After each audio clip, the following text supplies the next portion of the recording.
Wata wata wata wata wata wata wata wata wata wata. Assalamu alaikum warahmatullahi wabarakatuh. Kabajamtoota daawwattoota free show akkam jirtu nagaa keessanii fayyaadhaa jirtu jajjabaatu jechaa jechuudha. Yeroo dheeraa baatii dheeraa bara dheeraa guyyaa dheeraa walirraa turre video kanarraa yookaan video jechuu dhiisee YouTube kanarraa dhaabbadhee ture. Sababa tokkoon immoo gara YouTube'itti deebi'eera jechuu barbaadeetanii.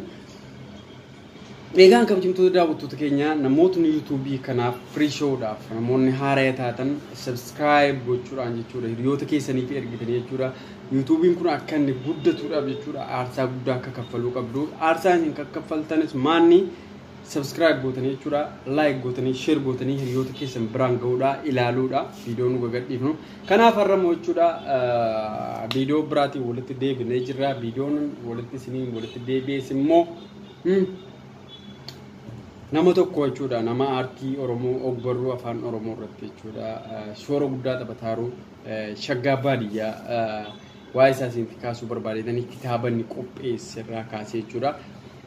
Shaggaan jechuun nama aartii Oromoo jechuudha, ogbarruu afaan Oromoo jechuudha, walaloo adda addaa CD'dhaan baasee jechuudha biyya Jarman biyya baqaa keessatti jechuudha.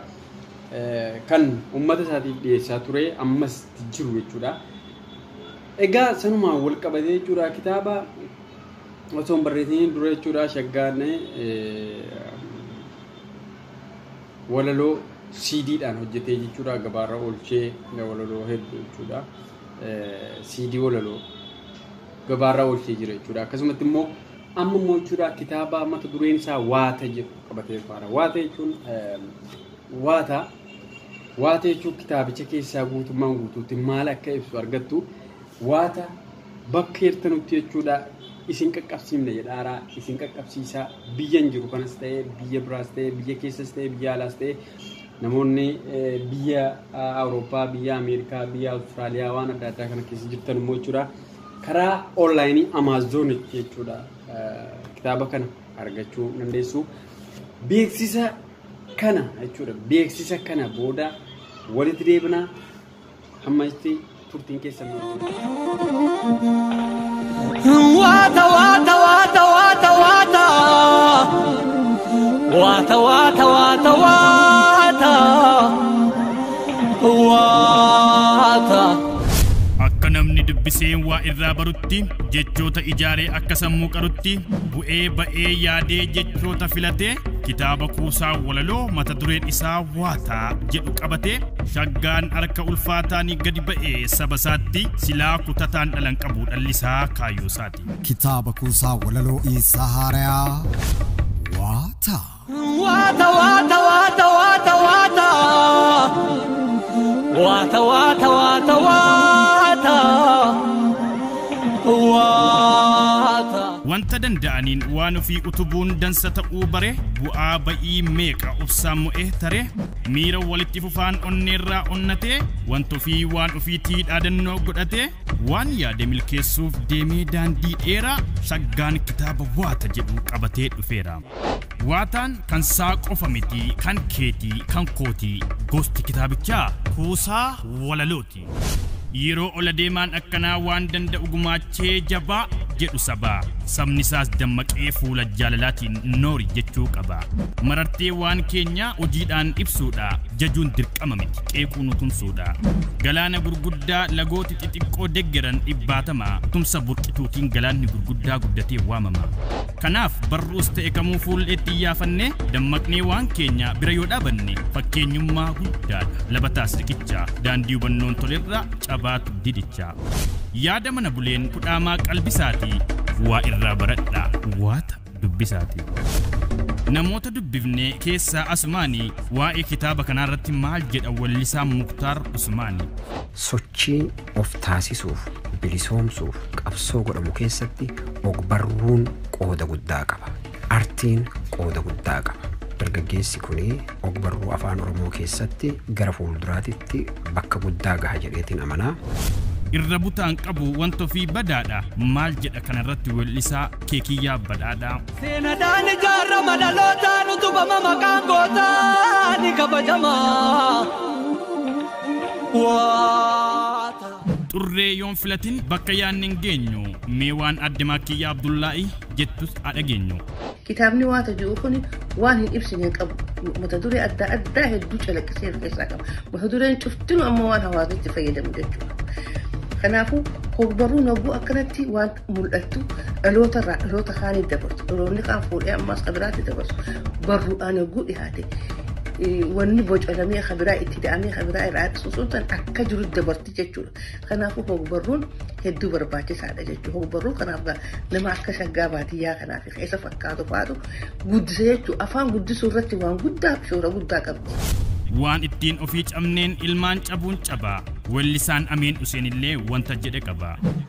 Kitaaba waata jedhu kana keessatti dhuguma dubbachuudhaaf galmee seenaa Oromootirraa aadaa fi duudhaa safuu Oromootirraa wanti inni irraan barreessan hin jiru jechuudha.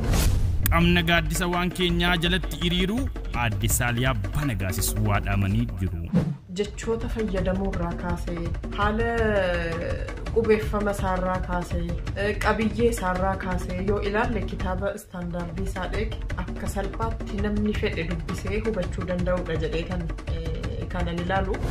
Kan jabaatee jabeessuu qabu anaaf si'i kanaam jedha ola deemaan waloo ammaartamaam. Kitaabni kun dhugumatti kitaaba aartiin keessatti mul'atu, kitaaba ogummaan keessatti calanqisee bahee mul'atudha.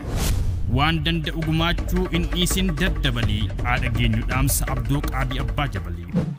Gabaabinaani waatni waan hunda of keessaa qaba. Keessattuu akkaataa ilmaanitti guddisan waanuma uummanni Oromoo duudhaa kooti jedhee yaadu maal akka fakkaatu very karaa baay'ee interesting ta'een kan ibsuu fi jalqabarra haga dhumaatti. Egaan kitaaba kana dhiyootti gabaarraa argattu dubbisuuf qophaa'a bu'aararraa barattu. Kitaaba kuusaa walaloo Isaa Haarayaa waata.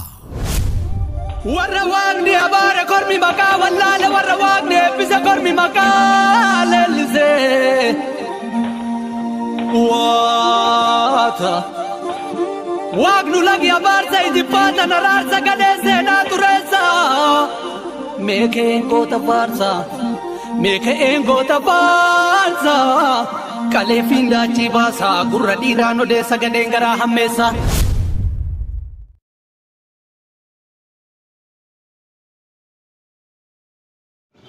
Egaan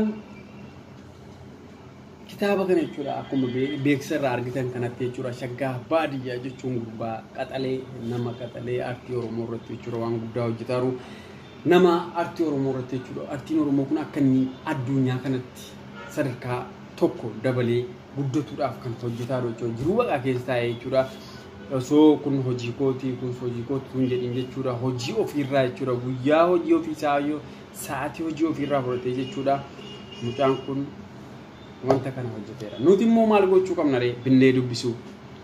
Binnee dubbifnee hoo namoota bitan nutti kakaasuu. Namoota bitan nutti kakaasuudhaaf bakka kitaabni kun barbaachisutti geessinee jechuudha. Namoota kanarraa fuunee jechuudha. Mucaa kanarraa fuunee jechuudha. Bakka jirru kanatti namoota walitti qindeessinee jechuudha. Bakkaa bakkatti namoota walitti qindeessinee kitaaba kana raabsuufii qabna. Akkasumas immoo irra caalaa immoo namoonni online Amazon irraa bitachuudhaan directly haalli mijeeffameeras ni argattu jedhee yaada yeroo bahe guutummaan guutuutti yeroo bahe hundumaayyuu argattu Amazon online Amazon irratti jechuudha haala gaariidhaan akkasin argattanii achi bitattan haalli ni mijeeffamaara jechuudha kanaaf hundumti keessan kitaaba kana kitaaba shaggaa baadiyyaa kana shaggaa baadiyyaa jechuun akkuma beekamu nama hiriyaadha nama taphataadha shaqeedha nama shaskiisaa yoo wajjiniin haasofte haasaan isaa qoosaa wal makaa inni haa bareechee akkasumas immoo haasaamtinni wanta tokko siif ibsuudhaaf haasa'u gara hedduutti hiikattee jechuudha namatti bu'aaruu dandeessudha nama immoo warra waa barachuu dandeessudha shaggaan nama akkasiiti kanaaf biyya Jarman keessattis immoo jechuudha ijoollee qeerroo biyya Jarman sana keessa jiran wajjin jechuudha wal ta'uudhaan shaggaan kun jechuudha wantoota hedduu yeroo hiriiraas ta'e yeroo waan adda addaa irratti ni mul'ata. Qeerroo hundeessuu irratti, qeerroo walitti qabuu irratti, qeerroo wajjiniin immoo bakka tokkotti argamuu irratti jechuudha. Namni kun nama waan guddaa hojjetaa jiru jechuun danda'ama. Kanaaf hundumti keessan kabajamtoota daawwattoota keenya jechuudha. Kitaaba Shaggaa Baadiyyaa jechuudha. Waata kan jedhu kana jechuudha. Akkuma bitattanii jechuudha bakka hundatti jechuudha. Namoonni wal jaallatan, namoonni walii yaadu, namoonni wal kenna walii kennuu barbaadan bitattanii walii kennuu dandeessu. Kitaaba walii kennuun immoo jechuudha akka inni namatti tolu. Hamma onaatti kitaaba nama lamannaa kenneena. Namni lamman sun dhugaa yoo yaadatan ta'e yoo viidiyoo kana ilaalu ta'e of beeku nama lama kitaaba naa kenne. Kitaabni sun tokko Shira, tokko immoo Seenaa Shanan Gibeeti. Namaatu naa kenne jechuudha. Achumatti anumaa bitachuudhaan biteetu manaaf kenne Shira. Seenaa Shanan Gibee immoo san gaafadhee bahaaroyyuu argee inuma bitatta malee namni naa bitee naaf kenne jechuudha. Respect galatoomaa ulfaadhaan isiniin jedha. Namoonni na jaallatan dhugaa na jaallattanii akkasuma na jaallattanii beekaa. Waata kanas immoo akka nam tokko bitee naa ergu abdiin qaba. Inni rakkoon qabu akka waan na bira jiruuti, waatni akka waan na bira jiruuti. Ana argadhaayyuu namoonni immoo naa bitee naaf ergee yookaan immoo ammas dabalata yoo isumaan qaburrattu namni bitee naaf erge jechuudha. Yoo man qabaadheeyyuu akkam natti tola isin jechuu barbaadeetanii kabajamtoota daawwattoota keenyaaf viidiyoon har'aaf qopheessine kan kana fakkaata. Namoonni like, subscribe, sharing godhan jechuudha. As daawwataatti ammallee kanaaf subscribe godhi. Fayyaa ta'a.